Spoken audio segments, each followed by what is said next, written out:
A paz de Cristo. Segundo livro de Crônicas, capítulo de número 10, versículo 1, diz assim: Foi Roboão a Siquém, porque todo Israel se reuniu lá para o fazer rei.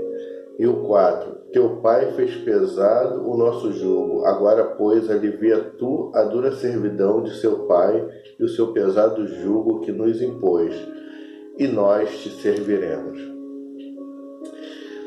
Após a morte de Salomão, no capítulo de número 9, nós podemos ver que Roboão, ele, pela ordem natural, ele assume o reinado de Israel.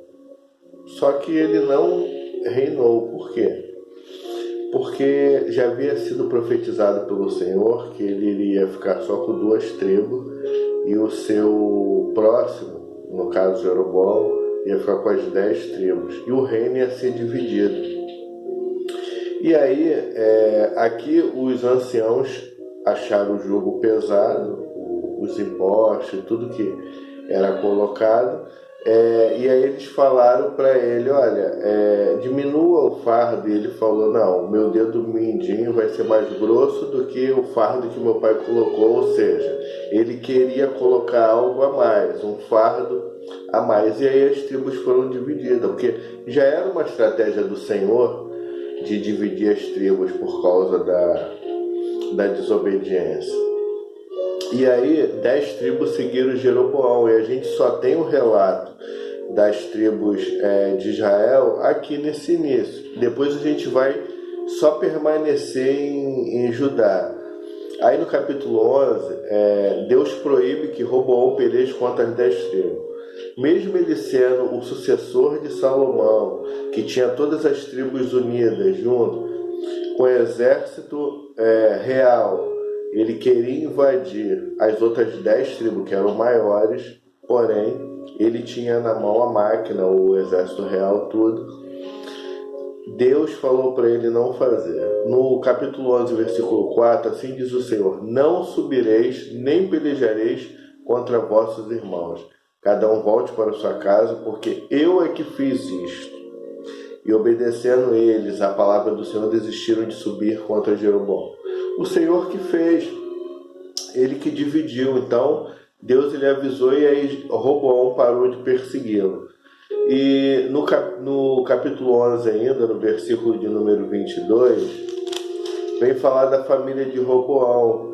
Roboão designou Abias, filho de Maaca, para ser chefe, príncipe entre seus irmãos, porque o queria fazer rei.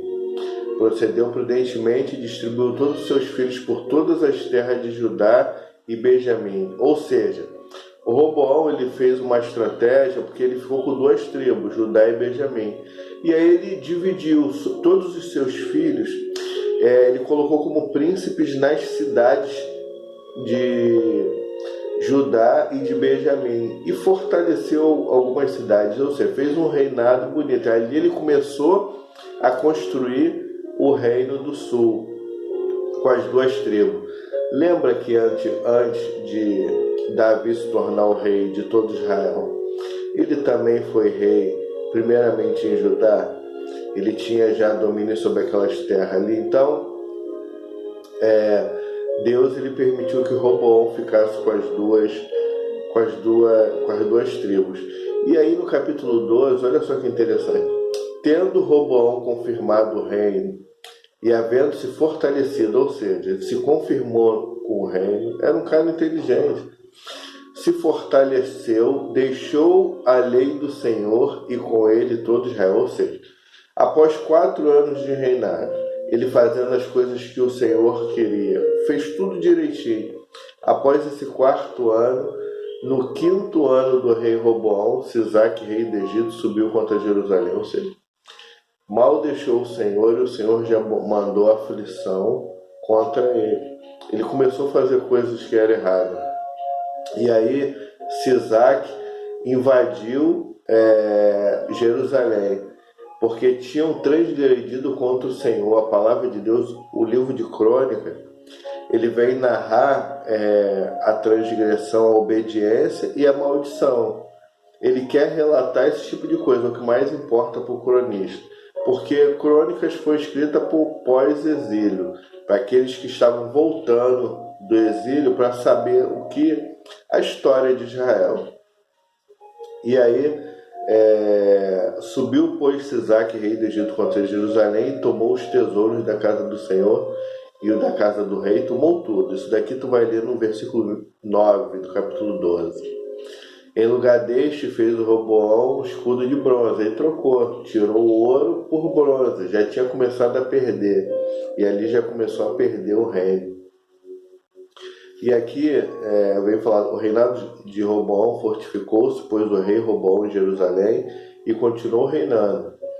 Ele tinha 41 anos de idade quando começou a reinar e reinou 17 anos em Jerusalém. Ou seja, ele fez algumas coisas que eram boas para o Senhor, depois se virou contra Deus e continuou governando. E Deus permitiu que ele governasse até ele morreu e Abias, seu filho, reinou em seu lugar. Abias, o capítulo 13 vem falar sobre ele, foi um rei mau que fez coisas ruins contra o Senhor, adorando outros deuses, e aí começou a história. Isso tudo em Judá, porque a gente está falando aqui sobre os reis de Judá. Crônica, ele trouxe a descendência davídica, falando diretamente sobre Judá. Aí no capítulo 14, Abias descansou com seus pais, sepultaram na cidade de Davi. Em seu lugar reinou seu filho Asa, em cujos dias a terra esteve em paz 10 anos. Asa foi um bom rei. Ele reinou de acordo com as coisas do Senhor. E no capítulo 15 veio o Espírito de Deus sobre Azarias, filho de Oded. Este só encontro de Asa e lhe disse: ouve-me, Asa, e todo Judá e Benjamim. O Senhor está convosco, enquanto vós estáis com ele. Se o buscardes, ele se deixar achar. Porém, se o deixardes, vos deixará. Ou seja, Asa, ele foi um rei bom. Ele reformou, tirou altos. Ele começou a reformar ali Judá, para que pudesse só adorar o Senhor. E no capítulo 16, ele faz uma aliança com o rei da Síria.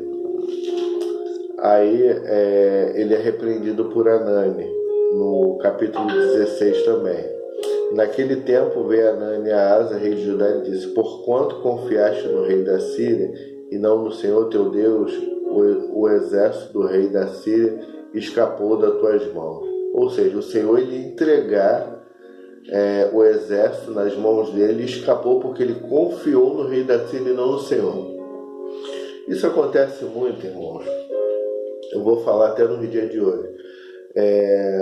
O estabelecimento da pessoa, ele confia em Deus, muitas das vezes. Porque a aflição,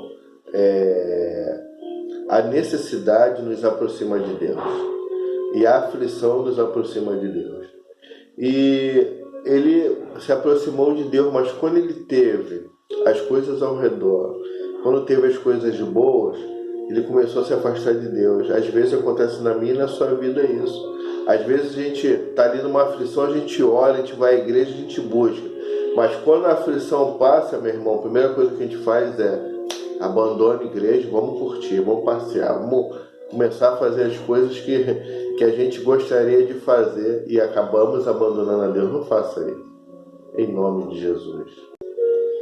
E aí ele acabou doente dos pés. Aí aqui a palavra de Deus fala: confiou nos médicos e não recorreu ao Senhor. Olha só, meus irmãos.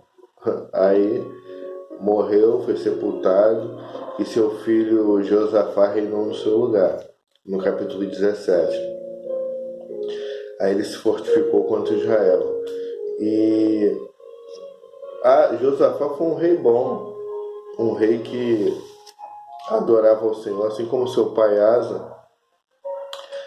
Só que aí ele se aparentou com Acabe. Aqui que é o primeiro relato do reino do norte lá, que Acabe era o rei.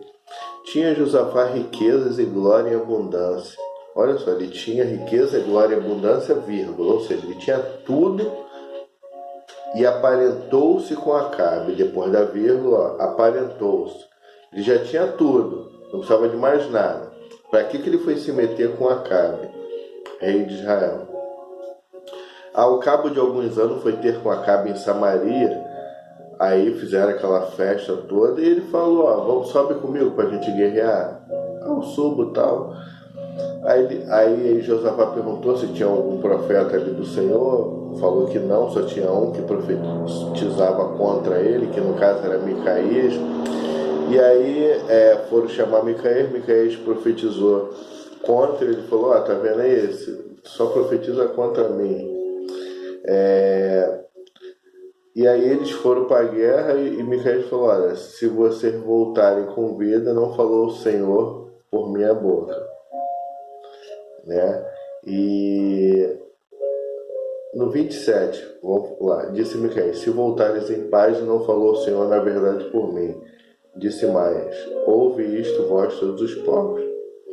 E aí, aqui vem relatar a morte de Acabe, a partir do versículo 28. Eles subiram para guerrear, a gente já contou essa história lá no livro de Reis.